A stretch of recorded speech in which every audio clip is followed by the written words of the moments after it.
Deux pigeons s'aimaient d'amour tendre. L'un d'eux, s'ennuyant au logis, fut assez fou pour entreprendre un voyage en lointain pays. L'autre lui dit: qu'allez-vous faire? Voulez-vous quitter votre frère?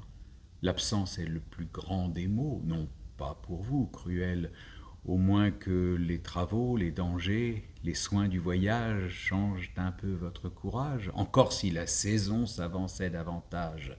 Attendez les zéphyrs, qui vous pressent? Un corbeau tout à l'heure annonçait malheur à quelque oiseau.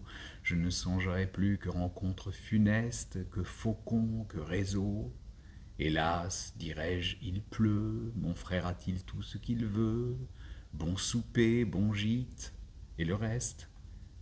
Ce discours ébranla le cœur de notre imprudent voyageur, mais le désir de voir et l'humeur inquiète l'emportèrent enfin. Il dit: ne pleurez plus, 3 jours au plus rendront mon âme satisfaite. Je reviendrai dans peu conter de point en point mes aventures à mon frère. Je le désennuierai. Quiconque ne voit guère n'a guère à dire aussi. Mon voyage des pins vous sera d'un plaisir extrême. Je dirai: j'étais là, telle chose m'avint. Vous y croirez être vous-même. À ces mots, en pleurant, ils se dirent adieu. Le voyageur s'éloigne. Et voilà qu'un nuage l'oblige de chercher retraite en quelques lieues. Un seul arbre s'offrit, tel encore que l'orage maltraita le pigeon. En dépit du feuillage, l'air devenu serein, il part tout morfondu, sèche du mieux qu'il peut son corps chargé de pluie. Dans un champ alentour voit du blé répandu, voit un pigeon auprès, cela lui donne envie, il y vole, il est pris. Ce blé couvrait d'un lacs les menteurs et traîtres appâts. Le lacs était usé, si bien que de son aile, de ses pieds, de son bec, l'oiseau le rompt enfin, quelques plumes y périt.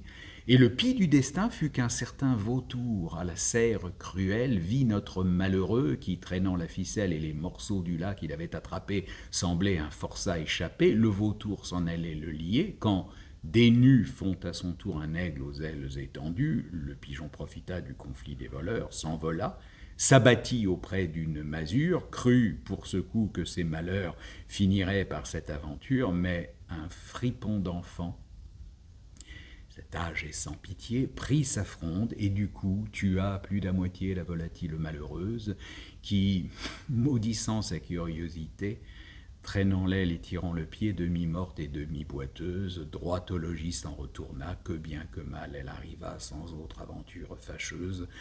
Voilà nos gens rejoints, et je laisse à penser de combien de plaisir ils payèrent leur peine. Amants, heureux amants, voulez-vous voyager? Que ce soit aux rives prochaines. Soyez-vous l'un à l'autre un monde toujours beau, toujours divers, toujours nouveau. Tenez-vous lieu de tout. Comptez pour rien le reste. J'ai quelquefois aimé. Je n'aurais pas alors contre le Louvre et ses trésors, contre le firmament et sa voûte céleste, changé les bois, changé les lieux, honoré par les pas, éclairé par les yeux de l'aimable et jeune bergère, pour qui, sous le fils de Cythère, je servis, engagé par mes premiers serments. Hélas! Quand reviendront de semblables moments? Faut-il que tant d'objets si doux et si charmants me laissent vivre au gré de mon âme inquiète? Si mon cœur pouvait encore se renflammer, ne sentirais-je plus le charme qui m'arrête? Ai-je passé le temps d'aimer?